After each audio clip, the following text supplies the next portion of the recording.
Today, during the Mahle segment, I want to talk about drag strip stuff. We've kind of been on this kick for a little bit, but dude, there's so much that's happening within the community. So much good, some bad.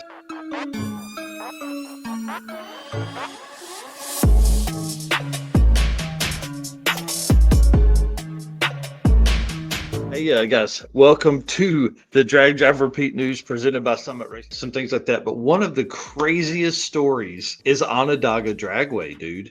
This has blown my mind the entire time. So apparently some Congress lady or judge or something like that bought land across the street and shut them down with an injunction earlier in the year. They've literally made no passes down the track this year. It's now August, or they did, and it cut. No, I don't think they could open. I think that was the deal. They couldn't open this year. They had another setback in court today or yesterday. They denied letting us open until they hear the appeal, which will happen next spring or later.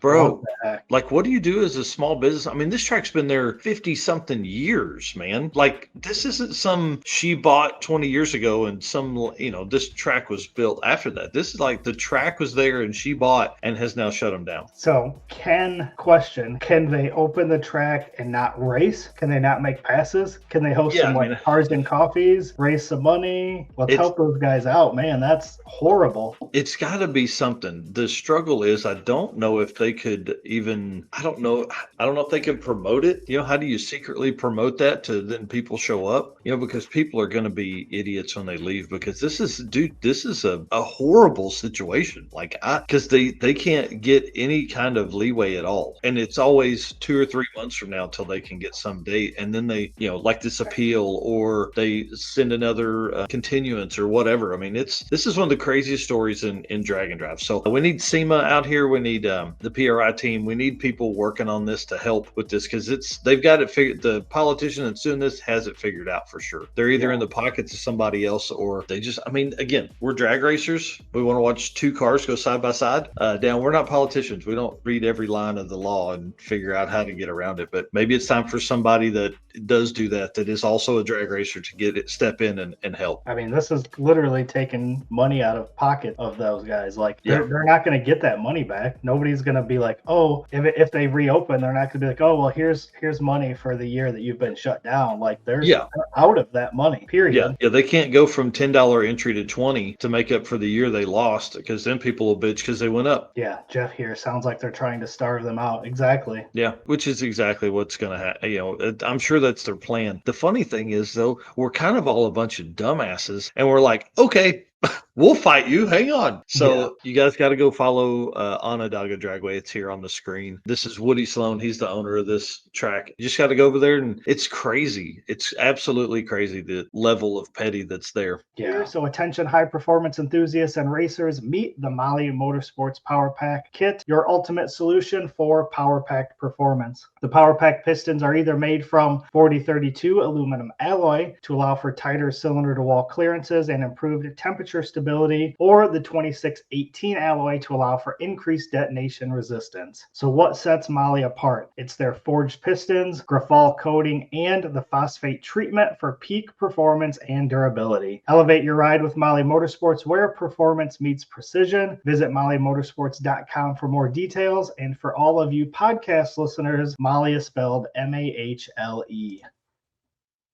But there is another track that is available. It's on the market. You can tell us about it. Yeah, so this is Chilton County Motorsports Park that is for sale. From drag coverage, they said Chilton County Motorsports Park near Clayton, Alabama, which is in central Alabama, is listed for sale for $1 million. The track's Facebook page says they are still open, creating some confusion on the future of this beautiful track. Now, we've looked at tracks that have been for sale. We've seen them pop up. Is $1 million, to you, is that not crazy? I feel like I see them for way more than that. Yeah, so I feel like that's a pretty good deal. I don't know how much land comes with it. It's weird the way they've drawn this entry road and stuff like that, because the road literally is on the other side of the tree line there. Yeah. So why couldn't you use that as an entry? I don't know, but I remember this track last year, and I think a bunch of YouTubers had bought it or something. So I can't remember the story in behind it. We'll have to go back and look, but I think they bought it with plans of doing a whole bunch. Oh yeah. See, Tom could marry an American And buy a lady racetrack. or dude, whatever, hey, we just need him married to somebody here and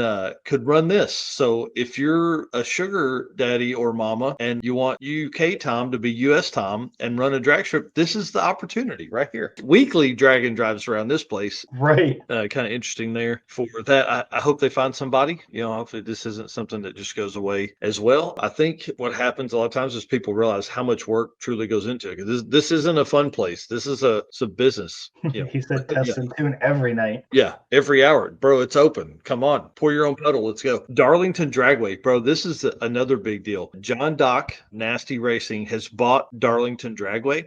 We're seeing like this. Cletus really drove this home to begin with. I think he really showed that it can be done. Is when these racers and YouTube personalities and folks are looking at this kind of stuff as an extension because they need places to test anyways. Why not sign up and have a bit of history? So Darlington Dragway is now owned by John Dock and Nasty Racing. I'll read the release here real quick. It says, as of July 21st, 2025, Nasty Racing has completed the acquisition of Darlington Dragway. Darlington had previously been run by outside management under contract with a private equity firm, which exercised a contractual right, blah, blah, blah, boring. I think it's going to kick ass. I think when you have a racer at that level, he's racing pro mods this weekend. So like, this is the guy that is going to want a track that is going to do all the stuff that he needs. And Darlington can definitely do it. I mean, we've seen some very, very fast drag and drive cars come through there. So bring it on. I'm excited. This is South Carolina. Those guys know how to party, and this track will live on for a good long while, especially under somebody like that. Yeah, he said at the end there, he said, we are very excited to have the opportunity to help grow and promote the great sport of drag racing while supporting the local community here in South Carolina. We will be doing a number of renovations and upgrades to the facility to bring the racers and spectators to the best possible racing and entertainment we can. So super, super cool of that. John Dock was one of the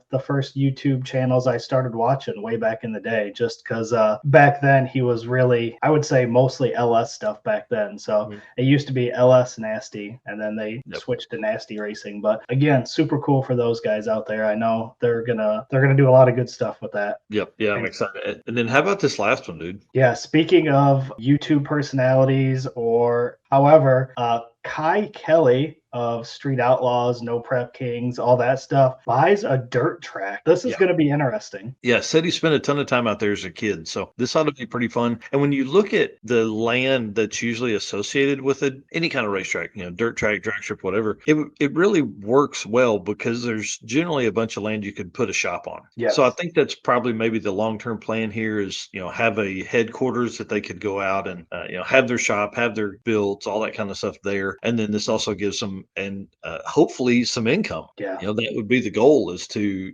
have a thriving dirt track there in Louisiana. Yeah. And listen, there's nothing saying that you can't pour your own single lane drag strip out there to do some testing on. I mean, listen, 300 foot of pure flat concrete would give you some really good, 60-foot testing stuff. So it's really cool to see all these people that are involved in racing start to, purchase tracks. These are big investments. This is not stuff that, you and I can go out and do. So it's super cool to see these guys that have the ability and can do that actually step out and save some of these racetracks. So very cool. Yeah. I'm excited big time about that. Anytime we can have folks expand the drag and drive life. What up, dude? You guys want to say hi to Lincoln? He rode over here with us last night. Say hi to everybody out there in the world. Hi. Yeah. Again, it's a big family day here at the in Northeast Arkansas. So I'm excited. I get to see some of my buddies too. Yeah. So anyway, again, thanks to Mahle Motorsports for being part of the program here at Drag Drive Repeat. Y'all listen, we can't do all of that. You hear all that stuff that he's talking about, all that growth, all that kind of cool stuff. We can't do that without you guys, our race car friends. So we appreciate you guys being here. Do me a favor, hit the share button as we jump in here. Have had a crazy week with our race car friends. We've seen some insane growth. The Drag Drive Repeat page, the other day I hit the invite and it lets you do like 1,000 people or 500 people, whatever it is. And so I did that, of course, to invite friends that weren't following already. And what blows my mind is, dude, there are a ton of folks that are like, now they're following the page, but I'm like, what? I know these folks had seen stuff before, but it got me thinking, like, were they just seeing our stuff? Were they just Right. seeing, the Eric White and Michael Nark's posts? So I know they're in there. So I just want to say welcome to everybody that's new to Drag Driver P. Thank you so much. We're creeping up on 10,000 followers on Facebook on that channel as well. So once we get that one over, that means every social media platform we have dedicated to Drag Driver Pete will be more than 10,000 followers, which is kind of Right. cool. I mean, it's like those little micro deals, you just kind of keep counting as you go along there. So appreciate all of you guys out there that are making your morning, you're right here with us drinking your coffee, or like me, Mio Energy, or some folks with some caffeinated drinks there, some energy drinks. Probably, I'm sure Eric doesn't have one of those in front of him at all. Actually, I do have a little bit of coffee today. Nice, nice. All right, and then our sponsors. Of course, we can't do any of this stuff, and we've got a bunch of trips planned upcoming, and we can't make those without these sponsors. So if you're doing some shopping, please hit up Summit Racing, Deechworks, Mahle Motorsports, Driven Racing Oil, Howard's Cams, J-Wire Solutions, Performability Transmissions, Car Change 3D, Power Tube TV, WAF Racing, Sweet Patina, and Racing Junk Classified.